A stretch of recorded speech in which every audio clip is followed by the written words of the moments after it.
هاي، ازيكم يا حلوين؟ اهلا بكم فيديو جديد، وبجد وحشتوني قوي. النهارده الفيديو اللي بنستناه كل سنه، وهو كل المنتجات اللي انا حبيتها سنه 2022. بما اننا خلاص كل سنه وانتم طيبين داخلين على سنه جديده، ويا رب ان شاء الله تكون سنه سعيده علينا كلنا، وتكون احسن سنه، والسنين اللي جايه كلها تكون حلوه ان شاء الله. المهم النهارده الفيديو هيكون كل الحاجات اللي انا حبيتها السنه دي للبشره والشعر وللجسم.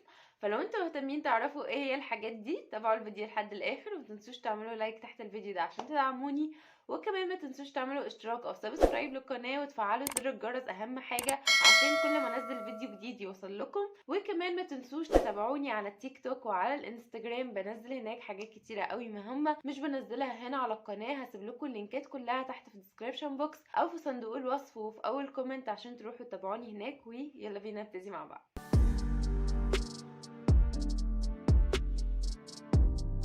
اوكي حلوين، خلينا نبتدي الاول بحاجات البشره عشان هي حاجات صغنونه كده، فهقول لكم عليها بسرعه، وبعدين هنبتدي في حاجات الشعر، وفي الاخر خالص حاجات الجسم. فيلا بينا نشوف انا بحب ايه. اوكي، في البدايه كده عايزه اقول لكم ان انا بشرتي في الشتاء بتبقى جافه، وفي الصيف بتبقى مختلطه شويه، فانا بستخدم لها 2 غسول، وساعات برضو بعمل ميكس ما بينهم. هقول لكم دلوقتي هما. اول حاجه بحب استخدمها في الصيف هو الغسول بتاع سيرافي، اللي هو ده، اللي هو اسمه فومنج كلينزر.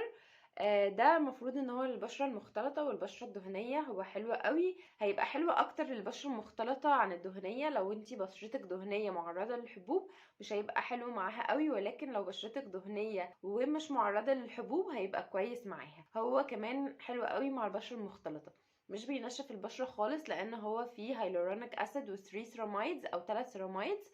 السيراميدز دي المفروض ان هي بترمم حاجز البشرة بتاعنا، لو احنا عندنا حاجز البشرة بتاعنا اتأذى بأي شكل من الاشكال، مثلا روتين غلط عملناه، عندنا بقى احمرار وحكة وقشرة وكلام من دون في بشرتنا، فهو المفروض ان هو بيشيل الحاجات دي كلها، لانه هو في 3 انواع من السيراميدز زي ما قلت لكم. في كمان الهيلورونيك اسيد، وعايزه اقول لكم ان هو في كمان السلسليك اسيد، فبيعمل تقشير خفيف كده للبشره، فهو حلو قوي وتحفه معايا جدا في الصيف. تاني واحد برضو غسول بحبه هو الغسول برضو من سيرافي، اسمه هايدريتنج كلينزر، ده بقى بتاع الشتاء، علشان هو غسول كده لطيف قوي على البشره. هو عباره عن كريم، يعني ما بتيجوا تضغطوا عليه كبامب كده بينزل معاكم كريم كده، بتغسلوا بيه بشكم، مش بيعمل فومنج خالص، عشان انا كنت شارياه اصلا بحسبه هيعمل فوم معايا او كده، ولكن لا، هو مش بيعمل فومنج خالص، او مش بيعمل رغوة يعني. فهو بجد حلو جدا للبشرة الجافة، مش هيجفف معاكي البشرة نهائي خالص، بالعكس ده هيسيبها كمان مترطبة، وبينضف كمان حلو قوي.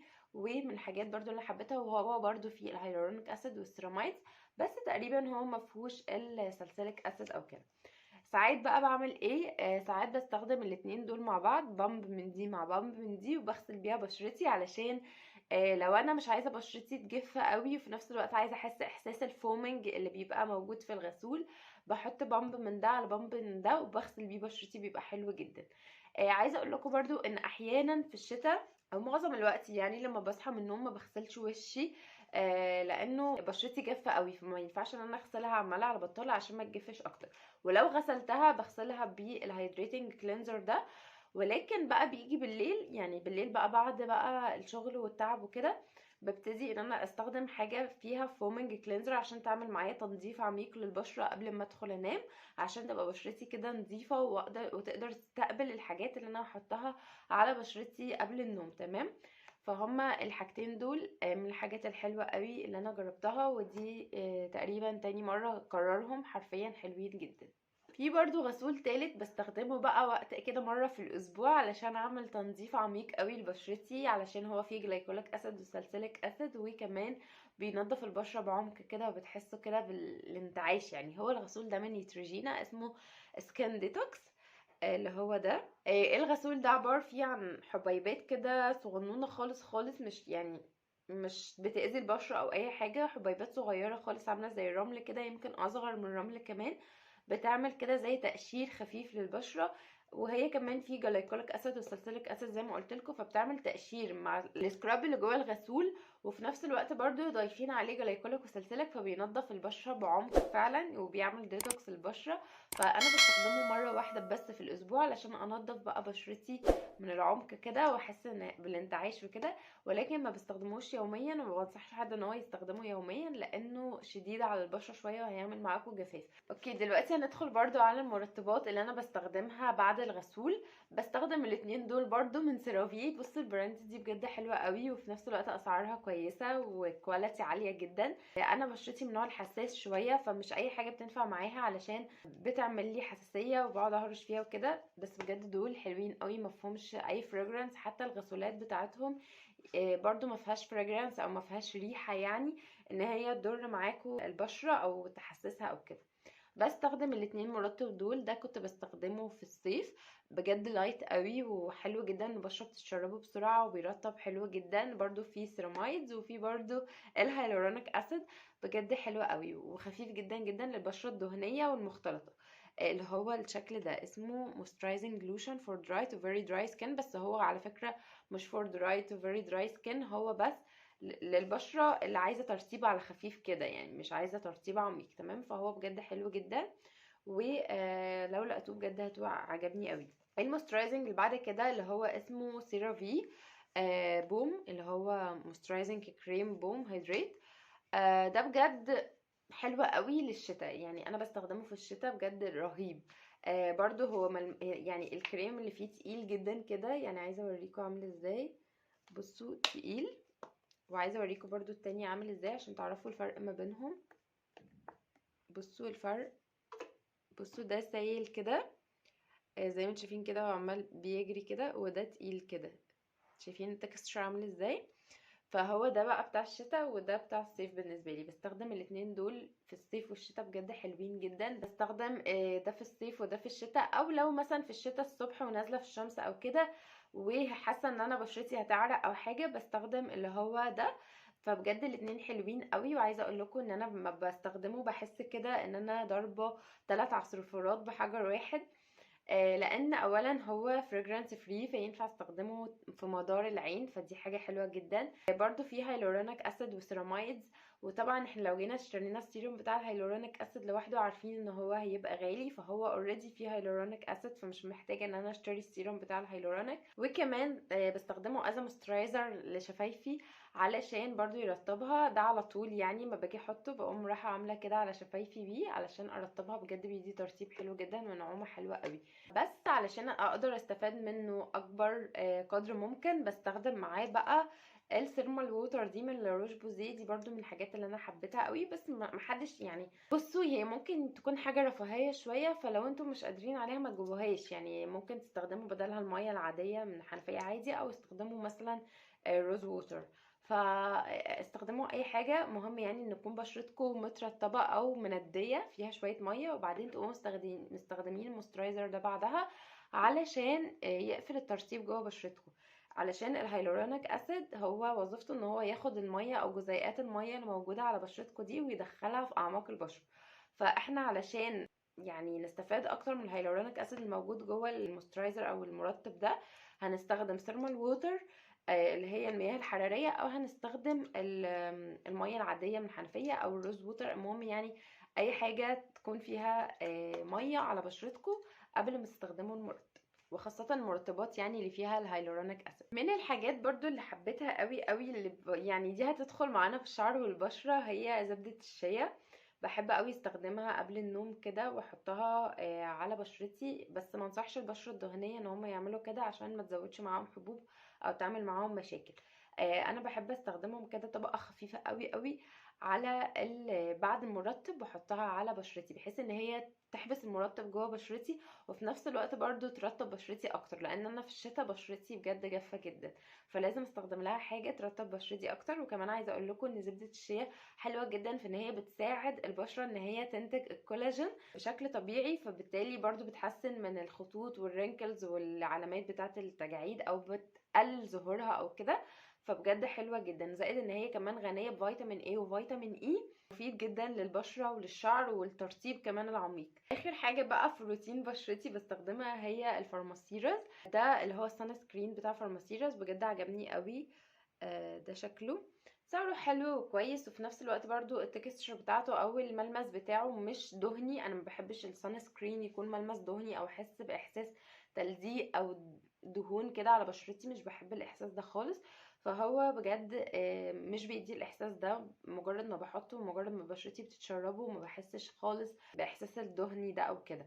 كمان مش بيسيب العلامات البيضاء او الوايت كاست اللي بتبقى موجوده على البشره بعد السان سكرين ده، لا هو مش بيسيبها اصلا. فانتوا يا دوب بس تدمجوه بس كويس شويه وخلاص الموضوع خلص. وكمان انا كنت جايباه ده في عرض باي 1 جيت 1 فري، مش فاكره كنت جايبه العرض بكام، بس بجد كان حلو قوي. مينلي الحاجات اللي انا بستخدمها لبشرتي وبحبها جدا. طبعا في حاجات كتير بغير منها بقى في السيرامات، بس لحد دلوقتي مش راكزه على سيرم معين عشان اقدر اقول لكم عليه ان انا حبيته السنه دي، ولكن يعني بقعد ابدل كده. لكن دي الحاجات الاساسيه اللي انا بجد حبيتها وشور هرجع اجيبها تاني لو لقيتها اوريدي يعني. وبكده يكون خلصنا منتجات البشرة. ندخل دلوقتي على منتجات الشعر. هي كتيرة شوية بس استحملوا لي عشان انا في الشعر بجرب حاجات كتير وحاجات كتير حبيتها، فهطلع النهاردة اقول لكم على كل حاجة انا حبيتها. خلينا نبتديها بالترتيب. اكتر شامبو حبيته السنه دي هو الشامبو ده من جارنيه، هو شبه اللاين بتاع الالترا دو شويه. بجد الشامبو ده حلو قوي وبيرطب الشعر كويس جدا. هو خلي بالكم هو فيه سلفيت، فانا كنت بستخدمه بعد طبعا حمام الزيت او كده عشان اشيل التراكمات الزيوت او الحاجه اللي موجوده على شعري.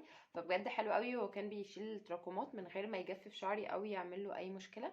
فبجد عجبني جدا. بالنسبه بقى للشامبو اللي هو فري سلفيت، لحد دلوقتي السنه دي ما جربتش حاجه شدتني قوي في حوارات الشامبوهات اللي ما فيهاش سلفيت، فده الحاجه الوحيده اللي انا هطلع اتكلم عنها. المهم خلينا في الكونديشنرز بقى. الكونديشنرز في حاجات كتير حبيتها الصراحه، فهطلع اقول لك لا.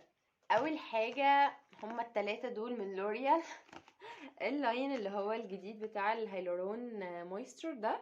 بجد حلو قوي في الترطيب بتاع الشعر، وبجد بيخلي الشعر مترطب وحلو جدا جدا جدا. للشعر اللي محتاج ترطيب هيعجبكم قوي.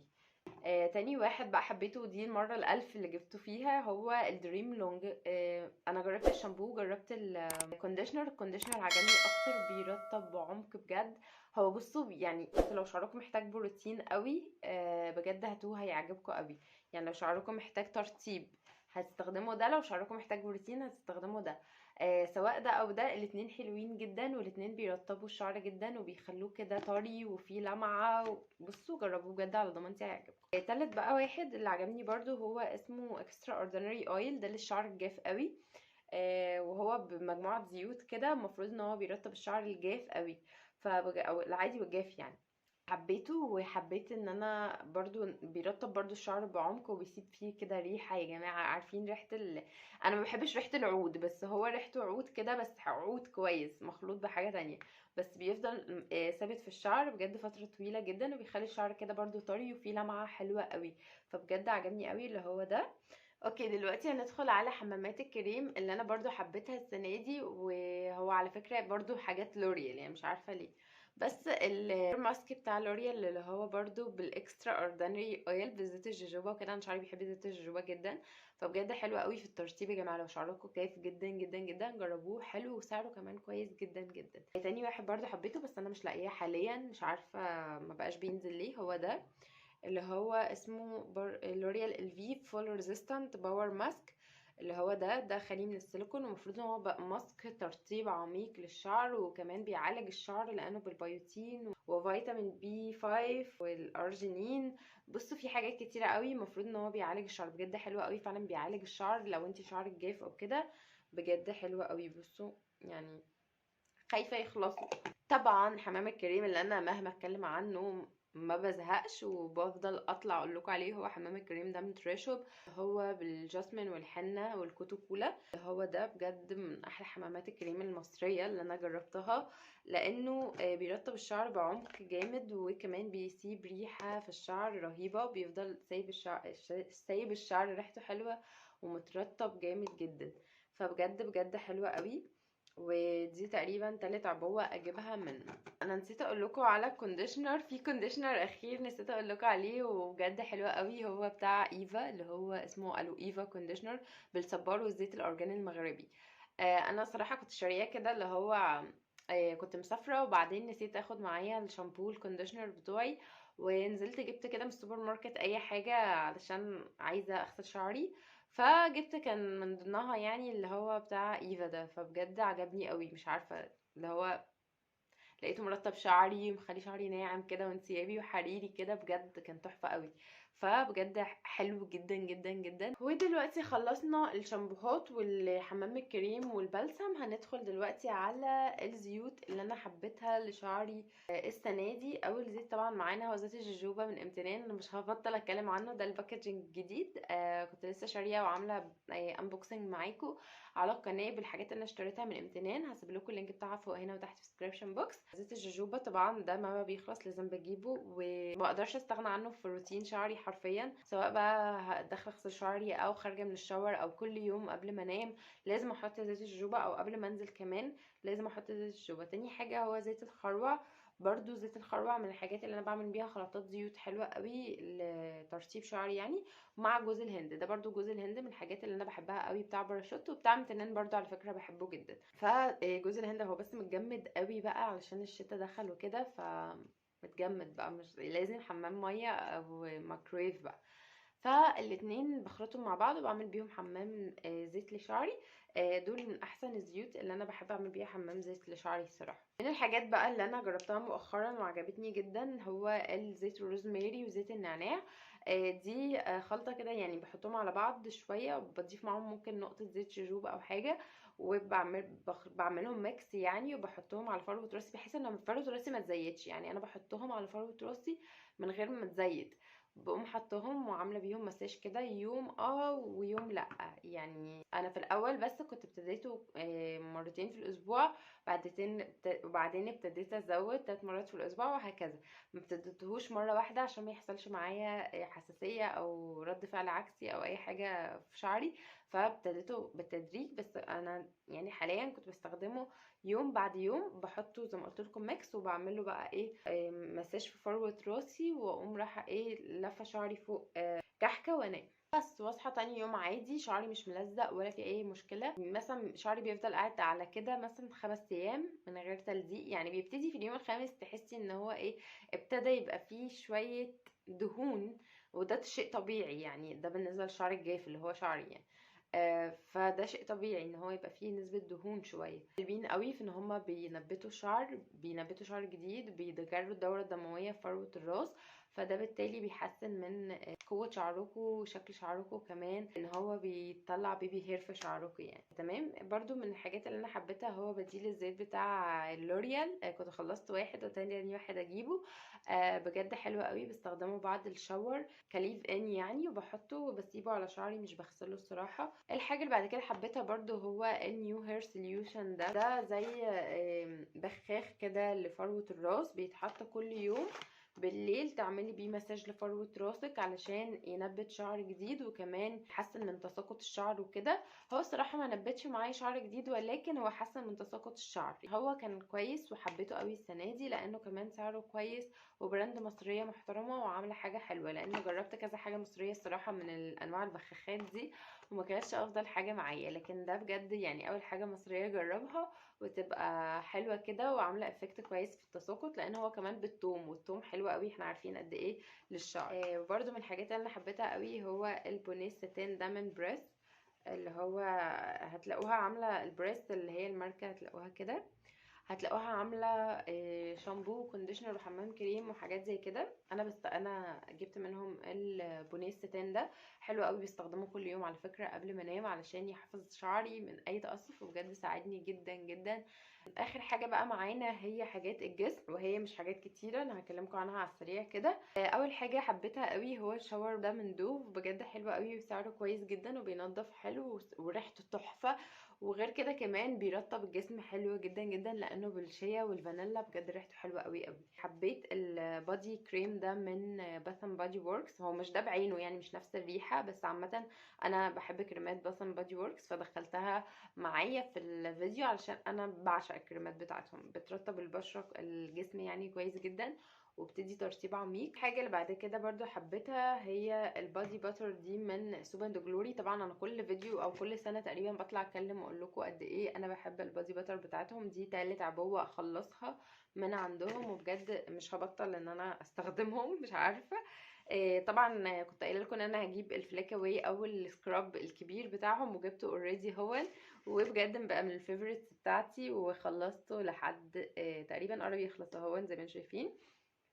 بجد حلوة قوي قوي، وبيعمل سكراب للجسم كويس جدا، و خفيف وناعم على الجسم. يعني مش بيعمل سكراب اللي هو يخلي جسمكم يتجرح او كده، لا بيعمل سكراب حلو جدا. من الحاجات برضو اللي حبيتها برضو من سوب اند جلوري هو البادي لوشن بتاعهم اللي هو ذا ريشيوس بادي باتر، اللي هو انا مخلصاه لحد نصه كده. بجد حلوه قوي برضو، من الحاجات اللي انا حبيتها، ولايت قوي وخفيفه على الجسم، وفي نفس الوقت بترطب ترطيب عميق جدا للناس اللي ما بتحبش الاحساس الملزق، او ان الحاجه تفضل على جسمهم ما تتشربش شويه او كده.